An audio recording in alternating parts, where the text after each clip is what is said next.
विजय शिवतारे ही व्यक्ती हलकट स्वभावाची व्यक्ती असून या व्यक्तीला घरातही किंमत नाही।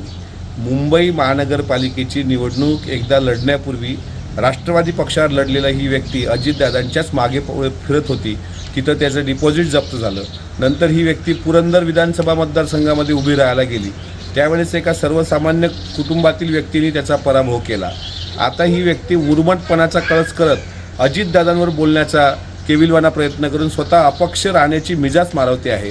काल आम्ही त्या व्यक्तीच्या नेत्याला म्हणजे अर्थात महाराष्ट्राच्या मुख्यमंत्र्यांना विनंती केली प्रांताध्यक्षांनी की याला आवरा, आणि जर हा आवरलाच जात नसेल तर याची अवकात, याची लायकी आणि येणाऱ्या लोकसभेमध्ये यांनी याचं डिपॉझिट वाचून दाखवावं।